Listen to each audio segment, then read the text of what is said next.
Julie Nether, welcome to you. What are we learning from the leadership today about why Congress can't seem to move forward on a deal to reopen the government?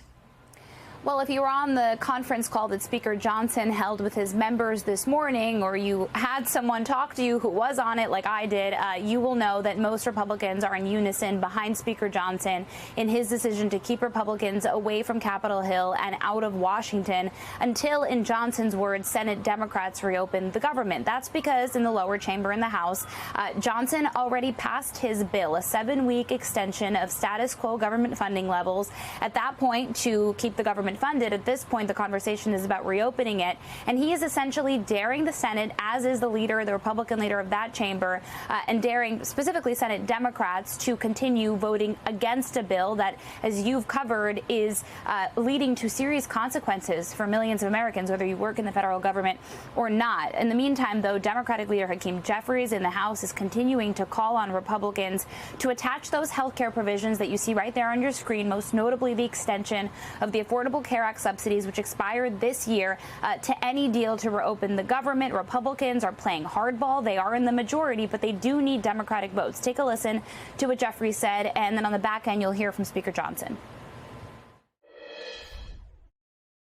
The White House and Republicans have gone radio silent since the Oval Office meeting on Monday. It's because they wanted to shut the government down, and they don't want to provide health care to everyday Americans. Republicans thought that we would back down as a result of their deepfake videos, threats, project cancellations, and lies. But Democrats aren't going to bend. Do you commit to doing something to address those subsidies so that insurance premiums don't spike for Americans in 2026? This is one of many issues that have to be deliberated and discussed through our process. What we're asking the Democrats to do, I'll close as we begin, please open the government so we can do that work.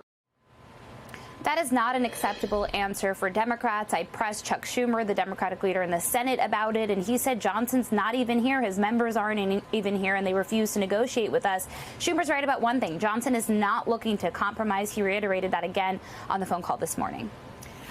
Julie, I do want to get some more breaking news with you, because in just this last hour, we're learning the president plans to federalize the Illinois National Guard. What can you tell us about this? Yeah, Alex, we have not heard from the White House yet about this. I did reach out, but we did hear from the governor of Illinois, J.B. Pritzker, who posted a statement in part, if I can read it to you, saying, quote, this morning, the Trump administration's Department of War, of course, he's referring to the Defense Department, gave me an ultimatum, call up your troops or we will. It is absolutely outrageous and un-American to demand a governor send military troops within our own borders and against our will. Pritzker went on to say in the coming hours, the Trump administration intends to federalize 300 members of the Illinois National Guard. This is something the president has forecasted since at least early September that he wants to do, sending troops, federalizing the National Guard and sending them to Chicago, whether the Democratic governor there likes it or not. The president doing the same in other cities. Of course, here in Washington, D.C., we still see a presence of National Guard troops around the city. The president saying the crime is low now because of it. Of course, the mayor here had somewhat welcomed that development. In Memphis last week, we saw federal agents from the DEA, the ATF, the FBI go down into that city